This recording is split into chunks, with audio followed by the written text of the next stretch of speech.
Eu gostaria primeiro de agradecer a presença de todos aqui e a presença do professor Enéas, que deu a oportunidade de ouvir suas ideias sobre a Prefeitura de São Paulo. Esse é o terceiro evento dos prefeituráveis, já tivemos o Geraldo Alckmin e a Luiz Erotina, e ainda hoje com o professor Enéas, e semana que vem, na terça-feira, o professor Marcos Cinco estará aqui. Estamos voltando contato ainda com a Marta, com o Tuma e com a LUF, que ainda não acertamos as datas com eles. Tá certo? Eu queria dar mais alguns avisos. Queria avisar a todos que quarta-feira, às 6h30, vai ter aqui uma palestra de orçamento público e cidadania com o professor Odilon Guedes. Eu gostaria de agradecer também toda a área acadêmica do centro acadêmico, que está se esforçando muito para a gente conseguir realizar esses eventos, e a todos do centro acadêmico que estão ajudando também. Para finalizar, eu gostaria de chamar à mesa a presidente do Plano de São Paulo e a professora de medicina, a professora Vladimir, para compor a mesa junto com a gente.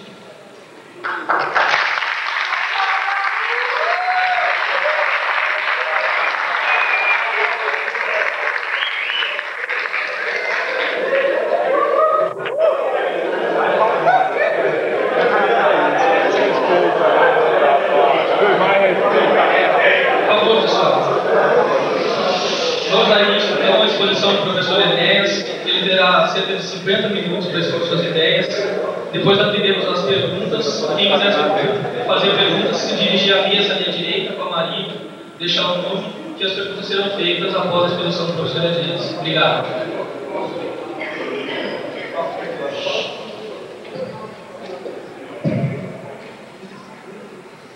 Muito bem.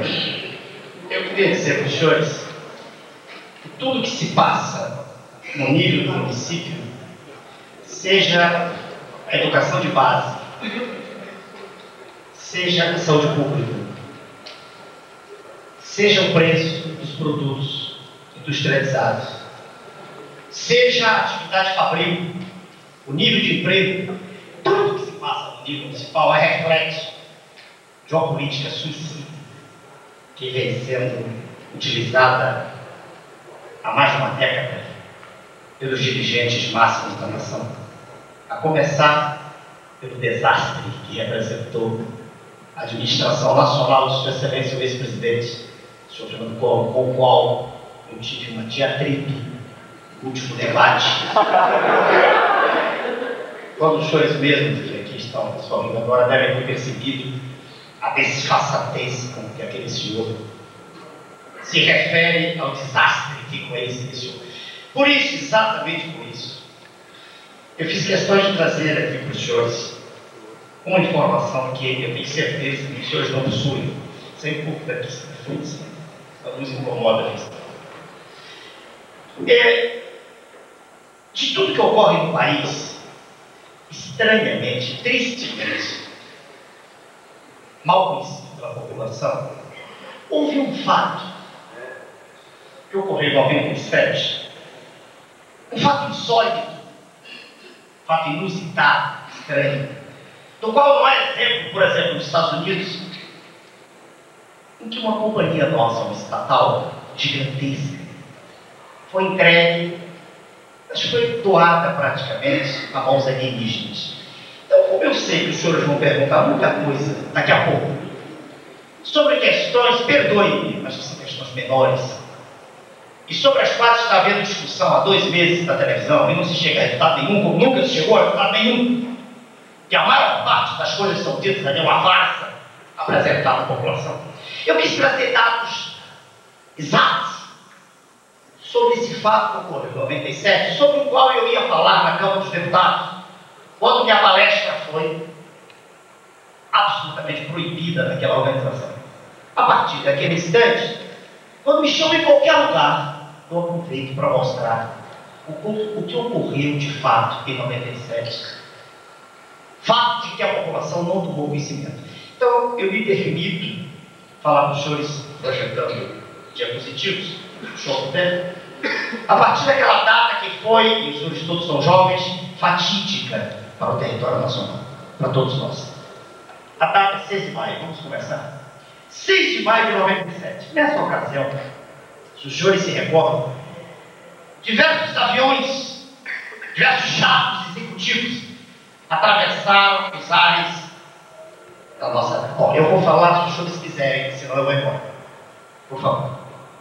Eu fui convidado pelos senhores para dar uma palestra. Se eles aprovem. Se os senhores não quiserem, eu pedi. Por favor. Naquela ocasião eu estava dizendo, chefes executivos cruzaram os ares do nosso solo pátrio para pregar ações que estavam sendo apresentadas na alta corte de justiça do país, tentando deter a venda da Vale, da usurpação. Naquela ocasião eu me perguntava se a população sabia realmente o que estava acontecendo. Os senhores todos são estudantes de economia e de administração. Vale a pergunta ainda, até hoje, 3 anos, o que é essa companhia que deixou de ser nossa, mas que pode voltar a ser? O que é isso? Próximo jogo. A Vale do Rio Doce é um sistema integrado, um sistema do qual participam minas, ferrovias, portos e navios transoceânicos. O sistema que, na verdade, atua em 2 grandes frentes. Uma que é lá no norte do país, ao nível de Carajás, e outra que é a região sudeste, onde nós estamos. Carajás, na opinião de um ilustre almirante, outro almirante, Roberto Gomes Silva, é um verdadeiro delírio mineral. Para os senhores terem ideia, é a maior província metalogenética do nosso planeta, ou seja, não existe nenhum lugar do planeta Terra onde haja tanto minério no subsolo. Próximo. Comecemos por ferro.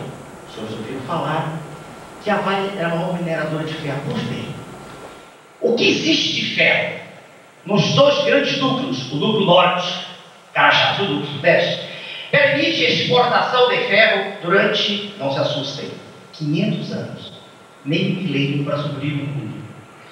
E eu pergunto para os senhores, já agora que estudam economia, se é impossível para qualquer pessoa que estuda ciências econômicas, diante de um mundo onde tudo oscila de maneira tão intensa, prever quanto custa o grama de ouro daqui a uma semana, como se pode saber quanto custará o ferro daqui a meio milênio? Próximo. Essa boa reserva, como os senhores veem pintada de vermelho, está bem lá no norte, na região de Carajás, e bem mais aqui no sudeste, na região de Minas, é uma região terrível por essa reserva. Próximo. Bom, a riqueza mineral sob o comando da Vale do Rio Doce, Carajás, parte da região amazônica, Urucum, Mato Grosso do Sul e o quadrilátero ferrífero ali, Bahia, Minas, Rio de Janeiro, Espírito Santo, é algo assustador. Vejam os senhores de cima para baixo, 37,9 bilhão, né? Então bilhões de toneladas de minério de ferro, 10 bilhões de toneladas de anatácio. Eu vou parar um pouquinho aí, minério de titânio. Não sei se os senhores sabem, não são obrigados a conhecer. Titânio é o minério do próximo milênio, agora nós estamos. Titânio é fundamental como isolante térmico em caldeiras. Os senhores perguntaram, para quê? Para a dessalinização da água do mar. E alguns dirão, mas que importância tem isso? É verdade. Nós temos mananciais de água potável que fazem inveja a qualquer povo no planeta Terra. Aqui mesmo, em Araraquara, aqui perto, se furar, existe mais de 1 trilhão de litros d'água, aqui perto. Mas, já nos outros países do mundo, a água potável é um problema, é o único. O candidato a presidente da República começou a falar isso. Agora todos já começaram a falar, não dá para esconder mais. Os Estados Unidos estão dessalinizando a água do mar e vejam, senhores, é fundamental titânio na caldeira de dessalinização. Pois bem, senhores, desse minério titânio, existem 2 variantes no planeta, chamadas ilmenita e rutilo. Aqui, nosso Brasil, na Amazônia, em uma das 200 chaminés, uma das 200, existe mais titânio do que em todo o resto do mundo, sob a forma de anatácio, minério de que nunca ouvi falar em nenhum jornal. Anatácio. Descido, temos a bauxita de grau metalúrgico, 3,8 bilhões, né? Temos 1,2 bilhão de toneladas de cobre, e aí milhões de toneladas de níquel, manganês. Paremos o manganês, por exemplo. Sem manganês não se faz ferro. Não existe indústria siderúrgica. O nosso manganês foi tudo embora, aparecerá esse mais daqui a pouco, tudo embora. Tudo. Lá da uma parte de Minas, foi tudo embora. Tudo, a empresa não diz nada, foi tudo embora. A presa de banana. Quando nós quisermos fazer ferro, e os ilustres conferencistas vão fazer elogios claros às administrações, uma atrás da outra, nós teremos que importar a manganês ao preço que eles quiserem. Foi embora. Resta um pouquinho na região de ouro. Ouro, por exemplo. Bauxita de grau refratário, 56 milhões. Eu perguntei na eleição presidencial de 94 a um candidato quem pensava em fazer com a política mineral do país, já que nós somos a maior fonte de riqueza mineral do mundo. Quem pensava em fazer? O candidato desconhecia, claro. Eu estive lá, eu quero saber se o senhor esteve lá, quero saber o que o senhor vai fazer. Não é só proposição.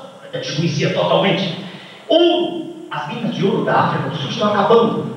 Nós hoje já somos da América Latina a maior reserva. Próximo. Maior província de ouro, maior produtora de ouro da América Latina. Próximo. Líder, bauxita, metalúrgica, refratária. Próximo. Pode passar. Líder mundial de titânio. Pode passar. É porque eu vou falando, esqueço os slides, vou falando. Eu, quando falo desse assunto, perdoe, eu dou aula de medicina aqui em São Paulo e no Rio. E dou aula de humor, dou aula aos alunos satisfeitos. Mas quando eu falo no que estão fazendo com a minha terra, que é a terra dos senhores, quando eu falo nesse assunto chamado de política, que não tem nada de política, que eu me imundície, eu me transformo. Eu deixo de ser uma pessoa normal, que o que me leva a estar nessa posição é um sentimento só, é indignação, aliada à tristeza de ver que os senhores, em sua maioria, não têm a menor ideia do que se passa no país. Ali está a região, veja os senhores lá em cima, no Amapá, de onde o manganês foi embora. Quem for lá vai encontrar buracos enormes, enormes. Esse manganês está lá na Pensilvânia, montanhas de manganês. O Amapá, egressas de lá e também da região de Conselheiro Lafayette de Minas. Todo foi embora. Daqui a pouco eles dizem, temos que importá-lo quando quisermos fazer ferro. Próximo. Qual é a importância? Isso eu perguntei na ocasião. Porque temos 10 minutos já de discussão, estou marcando tempo. Qual a importância? Eu sou disciplinado. Qual a importância da Vale? E por que eu dizia na ocasião, por que ela não podia ser? Eu quero dizer, os senhores que serão economistas, tem que saber a verdade. Por que ela não devia ser privatizada? Por que? Próximo.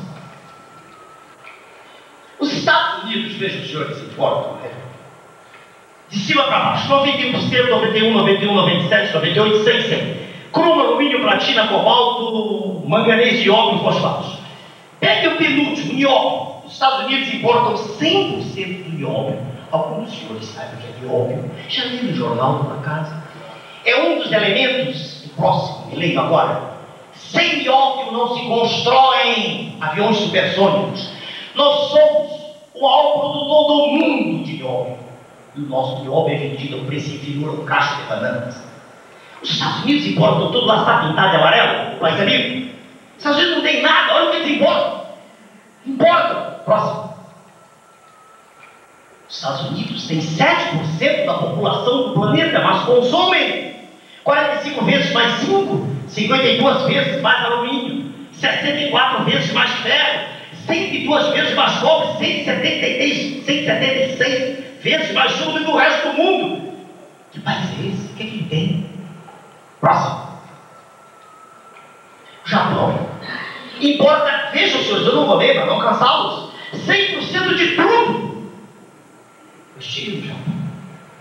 O que o Japão tem? Um povo poderoso, um povo extraordinário, e o nosso povo é menos? Não. Mas eles têm um governo sério, governo de homens, não de bonecos, de títeres. Eles não têm um governo de covardes, que cruzam, que dobram os joelhos no cenário internacional. O Japão não tem nada. Nada. Repare, importa 100% de tudo. Imagine quando o governo sério sentar à mesa de negociações no nosso país e disser, chega, agora nós vamos exigir que os senhores paguem apenas o preço justo. Por exemplo, do alumínio, na região norte do país. Só isso. E não como hoje que o senhor vende o alumínio a um preço inferior ao preço de custo, quando o senhor paga. A energia elétrica é fundamental para a gente. Próximo. Na verdade, essas grandes potências que rugem como tigres, não são tigres. Tigres somos nós. amarrados à borda da sala. Eles são gatinhos. São pequenos gatos. Na verdade, quando o homem de pulso assume o comando, os tigres transformam-se em gatinhos, estarão miando e não mais rugindo. Próximo. A Europa precisa cansar, depende de tudo, não tem nada. Não tem nada. Não tem nem sol. Nem sol. Claro, a primeira impressão nossa é sorrir, mas sem sol não existe fotossíntese. Sem fotossíntese, não se armazenam glicídios e lipídios nas folhas. E de lá, no nosso Brasil, nós podemos tirar óleos vegetais e álcool para suprir de energia o resto do planeta. Isso que eu quis dizer, nem sol tem. Próximo. Mr. Kissinger, em 79, eu traduzi o texto. Ele diz: os países industrializados não poderão viver da maneira como existiram até hoje, se não tiverem à sua disposição os recursos não renováveis do planeta. Por isso, terão de montar sistemas mais requintados e eficientes de pressões e constrangimentos que garantam a consecução dos seus objetivos. Por isso que os presidentes da República são eleitos através de documentos firmados na calada da noite, documentos dos quais eu citei no último debate, ao vivo, e não vi interesse nenhum de nenhum órgão de imprensa em testificar a veracidade do que eu estava dizendo. Documento do qual fazem parte Sua Excelência o atual presidente e o presidente do PT. Documento que pressupõe a entrega do Brasil. Próximo. Quanto valia a ocasião vale? Quanto ela vale? Próximo. Como se pode avaliar? Perguntei eu na ocasião. Iria perguntar no Congresso se a palestra não fosse cortada. 5 a 10 bilhões, eles diziam, a imprensa toda. O valor de toda essa riqueza mineral, minas e jazidas, mais ferrovias, portos, navios, etc. Sim. Reparem, próximo.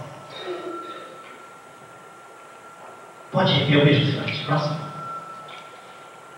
O senhor está repetindo.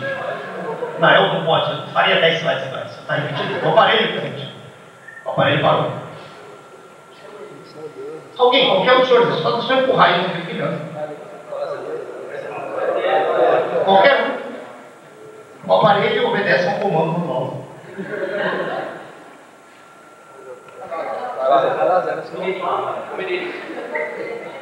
Aperta aí. Sou disciplinado inteiro. Aperta aí, Thiago, aperta.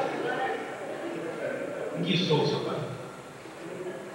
Não tem problema, você saiu o resto de você. Eu queria mostrar.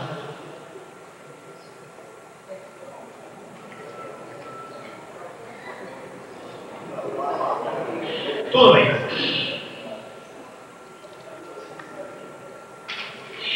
E quando ele arruma o aparelho, a gente vai falar. Naquela ocasião, a International Nickel Company comprou uma mina de níquel. Chegou. Comprou por um valor. Não, você está para trás.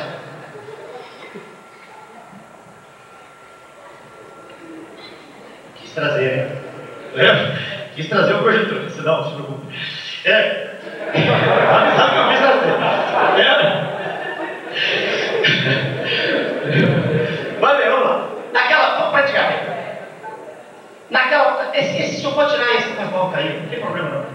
Pensa assim, é só para ir mostrando e ficar mais forte. Isso.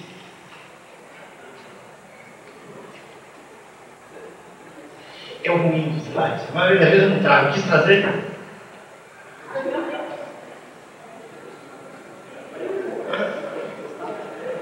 Pronto, vamos lá.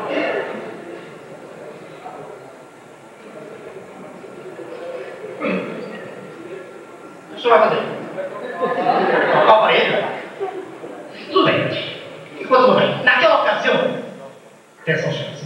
Naquela ocasião, a International Nickel Company tinha comprado para o lavrador uma mina de níquel, uma só. Uma coisa em torno de 3 a 5 bilhões de dólares. Uma mina só. Aliás, não era nem mina, era uma jazida. Quer dizer, não trabalhada ainda. Como é que se podia então imaginar que toda essa riqueza monstruosa fosse entregue, como eles calculavam, por 5 a 10 bilhões? Tudo isso, navios transoceânicos, muito bem. O que é mais perigoso é que o que estava sendo negociado não era a vaga em corpo era o controle acionário. E o controle acionário era uma parte percentual pequena do total. Os senhores que trabalham em economia, administração, os senhores sabem o que é isso. Era apenas a compra das ações com direito a voto. Pois bem, o cálculo feito todo deu alguma coisa em torno de 3,338 bilhões de dólares. A imprensa mostrou até um cheque daquele valor. E o que nos deu mais tristeza na ocasião é que ninguém dizia que aquele valor era insuficiente para pagar um mês de juros da dívida do país. Da dívida interna, da dívida imobiliária. Quer dizer, na verdade, o que estava sendo perpetrado naquela ocasião era um crime de lesa-pátria, contra o qual ninguém se levantou. Vejam bem, na minha opinião, e na opinião de pessoas que estudam as grandes questões, ali nós estivemos num divisor de águas. Quer dizer, se o Brasil era nosso até aquele instante, ou pelo menos parecia ser nosso, deixou de ser naquela ocasião. Porque se os senhores olharem, nem esse dinheiro entrou. Metade desse valor foi para pagar compromissos adquiridos, né? Uma boa parte foi injetada em recursos ainda pelo BNDES. Enfim, foi uma fraude gigantesca imposta à população. A partir dali para cá, os senhores se recordam, privatizaram-se as telecomunicações, privatizaram-se praticamente todas as grandes empresas do Brasil.